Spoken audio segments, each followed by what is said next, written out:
He had not told anyone he was coming home early. The flight landed before sunset, and by the time Daniel unlocked the front door of his quiet suburban house, the only thing he wanted was to surprise his daughter with a tight embrace. But as he stepped into his bedroom, his heart stopped. There, under his white comforter, lay the housemaid, curled protectively around a small figure. For a moment, anger surged through him like fire. Then he saw who was sleeping beside her, and everything he thought he knew began to unravel. Before we continue, if you believe in kindness, second chances, and the quiet miracles that change lives, take a moment to like this video, share it with someone who needs hope, comment your thoughts, and subscribe to Ripple of Kindness. Your support keeps these stories alive. Daniel had been raising his 8-year-old daughter, Lily, alone since his wife passed away 3 years ago. He had buried his grief under long hours at the construction firm he owned, convincing himself that providing a large house, private school, and every material comfort was enough. To manage the home, he had hired Maria, a quiet woman in her early 30s who came recommended by a neighbor.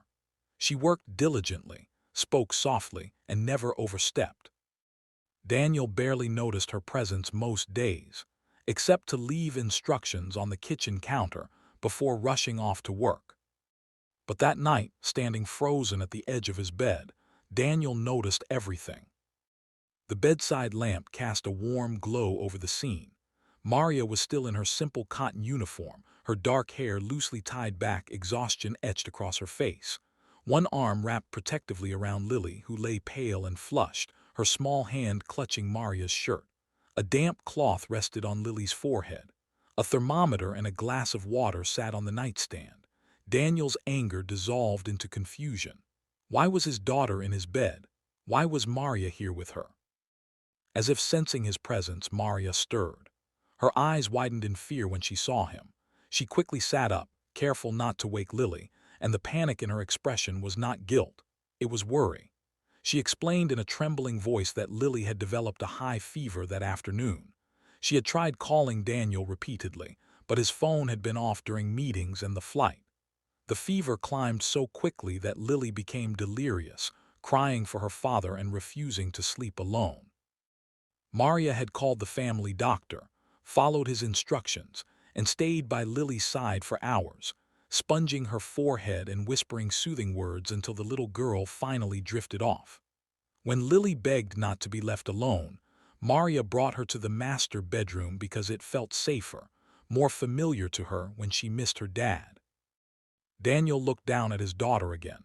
He noticed the tear stains on her cheeks and the way she instinctively leaned closer to Maria, as if seeking comfort. A heavy weight pressed against his chest. He had been so consumed by deadlines and expansion plans that he had missed the signs of how lonely Lily had been. He remembered the drawings she left on his desk, stick figures of just the two of them, always holding hands. He remembered the nights he promised to read her a story, but fell asleep with his laptop open instead. In that quiet bedroom, Daniel saw a truth he had avoided for years. Maria had not crossed a boundary. She had stepped into a gap he had unknowingly created. The doctor arrived shortly after Daniel called him back. It was a severe viral infection, he confirmed, but manageable. Maria had done everything right. As the doctor left, Daniel sank into a chair, watching Maria adjust the blanket around Lily with tender precision. There was no performance in her care, no expectation of praise, only genuine concern. Over the next few days, Daniel stayed home while Lily recovered.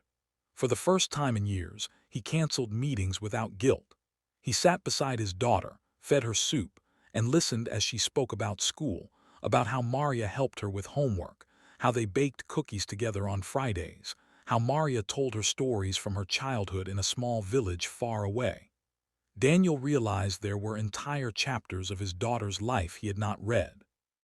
One evening, while Lily slept peacefully, Daniel found Maria in the kitchen washing dishes long after her shift had ended.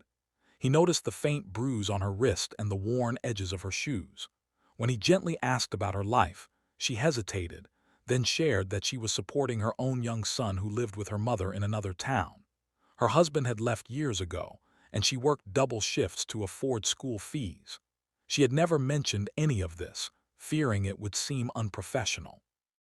Daniel felt a deep shame rise within him. He had seen her only as an employee, never as a mother separated from her child, never as a woman carrying her own burdens while caring for his.